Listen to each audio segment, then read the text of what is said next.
अब तक अपन ने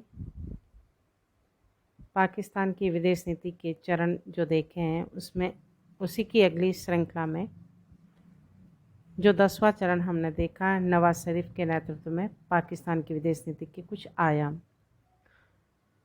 तो उसमें महत्वपूर्ण है भारत पाकिस्तान संबंध।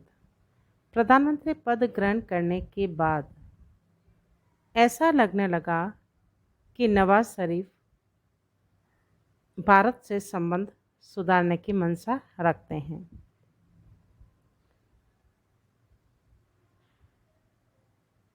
सार्क सम्मेलन के दौरान और संयुक्त राष्ट्र महासभा सत्र के दौरान न्यूयॉर्क में और साथ ही राष्ट्रमंडल के शासनाध्यक्षों की बैठकों के दौरान बांग्लादेश भारत पाकिस्तान व्यापार शिखर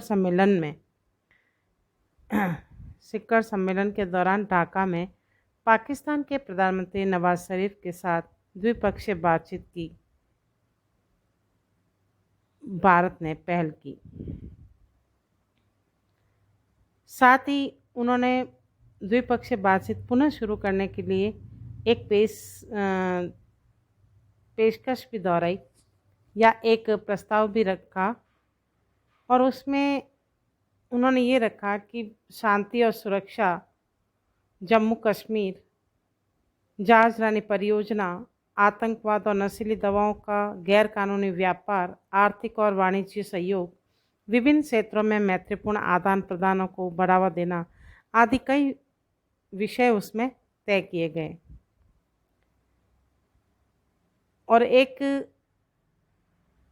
इन विषयों के समाधान के लिए एक एकीकृत पद्धति में एक ऐसे तंत्र की स्थापना की व्यवस्था भी की कि दोनों देशों के विदेश सचिव शांति तथा सुरक्षा सहित इन मामलों का समाधान निकालें। 1974 में भारत और पाकिस्तान के बीच संपन्न धार्मिक स्थलों की यात्रा से संबंध प्रोटोकॉल के तहत तीर्थ यात्रियों द्वारा भारत और पाकिस्तान में स्थित धार्मिक स्थलों की यात्रा की व्यवस्था भी हुई और भारत पाक संबंधों में सकारात्मक प्रवृत्तियों के बावजूद जम्मू तथा कश्मीर और भारत के अन्य भागों में सीमा पार से आतंकवाद को पाकिस्तान द्वारा समर्थन और बढ़ावा देने में कोई कमी नहीं आई।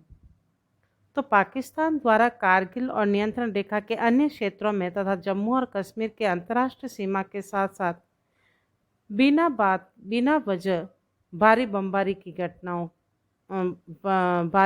भी की गई। तो भारत की ओर से बार बार अनुरोध किया गया कि सीमा पार से होने वाले आतंकवाद को समर्थन देने तथा जम्मू और कश्मीर में अकारण गोलाबारी बंद किया जाना चाहिए। भारत में भाजपा गठबंधन की सरकार बनने के बाद पाकिस्तान के प्रति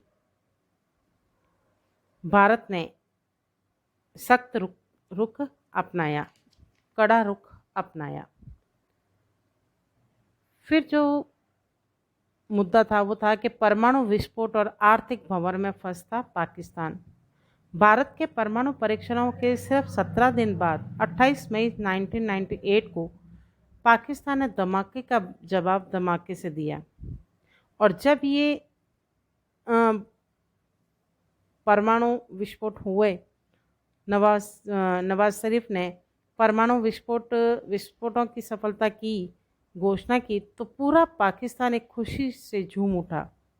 उन्हें इस बात से खुशी हुई कि उनका मुल्क भारत से बराबरी करने के बाद अब आगे निकल गया है। तो भारत ने जो सामरिक असंतुलन पैदा कर दिया है, हमने उसे संतुलित कर दिया है। अब हम महफूज हैं। तो ये ऐसी मानसिकता पाकिस्तानी विदेश मंत्रियों की या नेताओं की या जनता की रही या पाकिस्तान देशवासियों की रही। फिर उन्होंने मुद्दा उठाया कश्मीर मामले का अंतर्राष्ट्रीयकरण। सार्क के 10वें शिखर सम्मेलन जुलाई 1998 में पाकिस्तान ने उद्घाटन समारोह में ही कश्मीर का मुद्दा उठाया।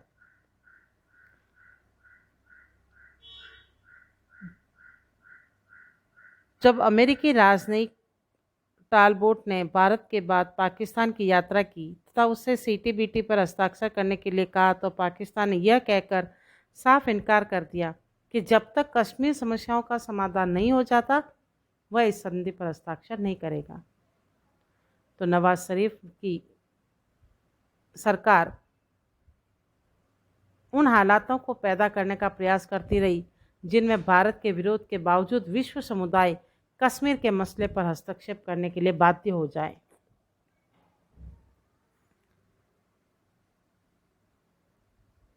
अब भारत व पाकिस्तान के बीच एक सौहार्दपूर्ण संबंधों की बढ़ोतरी के उद्देश्य से भारत पाक के प्रधानमंत्रियों ने अमेरिका में हुई मुलाकात के दौरान दिल्ली लाहौर के बीच सीधी बस सेवा प्रारंभ करने का निर्णय किया। इस नीति के अनुसरण में भारत के प्रधानमंत्री ने फरवरी में दिल्ली लाहौर की बस सेवा के उद्घाटन फरवरी 1999 में दिल्ली लाहौर की बस सेवा के उद्घाटन अवसर पर लाहौर की यात्रा करके ऐतिहासिक पहल की। तत्कालीन प्रधानमंत्री अटल बिहारी वाजपेयी तथा तत्कालीन पाकिस्तानी प्रधानमंत्री नवाज शरीफ ने लाहौर घोषणा पर हस्ताक्षर किए, जो दोनों देशों की शांति और सुरक्षा के लिए एक युगांतकारी घटना मानी जाती है। युगांतकारी घटना मानी जाती है। अब इसके बाद मई 1999 में कारगिल क्षेत्र में पाक सेना समर्थित घुसपैठियों के हमले होने लगे। तो जम्मू कश्मीर के द्रास कारगिल बटालिक क्षेत्र में पाकिस्तान समर्थक उग्रवादियों ने हमले करके भारतीय सेना को काफ़ी क्षति पहुंचाई। घुसपैठियों ने सभी प्रमुख पहाड़ियों पर कब्जा कर लिया। पाकिस्तान ने पूरी तरह सोच समझकर नियोजित ढंग से कारगिल सेक्टर में आक्रमण किया ताकि लद्दाख की जीवन रेखा को काट कर कश्मीर मुद्दे का अंतर्राष्ट्रीयकरण किया जाए।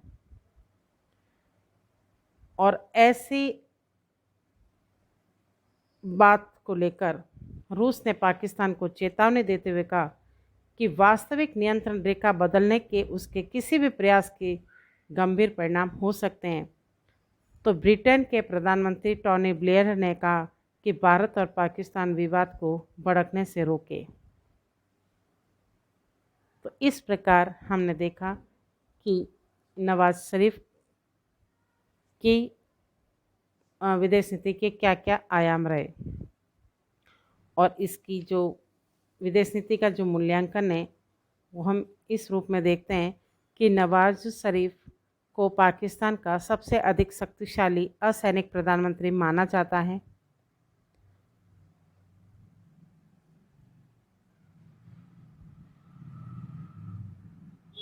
और ऐसी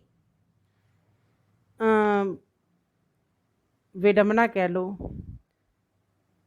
या परिस्थितियां कह दो कि जो व्यक्ति महानायक के रूप में पाकिस्तान में छाया हुआ था, बाद में उसे खलनायक के रूप में देखने लगे, क्योंकि पाकिस्तान पूरी तरह से ऋण के भंवर जाल में फंस गया और उस स्थिति में पहुंच गया जहां ऋण चुकाने के लिए ऋण लेना पड़ता था। परमाणु विस्फोटों के बाद अमेरिका तथा अन्य देशों द्वारा ऋण और सहायता पर रोक लगा देने से आय का यह प्रमुख स्रोत लगभग खत्म हो गया और इसके दुष्परिणाम शीघ्र ही सामने आने लगे। पाकिस्तान का विदेशी मुद्रा कोष लगभग रिक्त हो गया और सरकार को यह स्पष्ट कर देना पड़ा कि उसके पास विदेशी ऋण की किस्त चुकाने के लिए भी पर्याप्त मुद्रा नहीं थी। परमाणु विस्फोटों से उत्पन्न स्थिति का सामना करना नवाज शरीफ की सरकार के लिए बहुत भारी पड़ रहा था, बहुत बड़ी चुनौती हो रही थी। एक और पाकिस्तान की जनता व राजनीतिक दलों का दबाव था कि पाकिस्तान की सुरक्षा को सुनिश्चित करने के लिए भारतीय धमाकों का पूरा जवाब दिया जाए तो दूसरी ओर अमेरिका और विश्व समुदाय के अन्य देशों की ओर से दबाव था कि पाकिस्तान भारत के परमाणु विस्फोटों को उकसाने में नहीं आए और अपनी ओर से परीक्षण ना करें। पाकिस्तान को परीक्षण करने से रोकने के लिए समुदाय भरपूर कीमत देने को भी तैयार था, लेकिन उसने परमाणु विस्फोट आखिर कर ही डाले। तो परमाणु परीक्षण करके पाकिस्तान की अर्थव्यवस्था संकट की ओर उन्मुख होने लगी। भारत पाक आणविक परीक्षणों से दक्षिण एशिया के हथियारों में जो दौड़ आरंभ हुई, उससे आर्थिक दुष्परिणाम पाकिस्तान के लिए तुलनात्मक दृष्टि से बहुत अधिक हानिकारक ही साबित हुए। अब अगले वीडियो में हम करेंगे पाकिस्तान की विदेश नीति का अगला जो चरण है वो।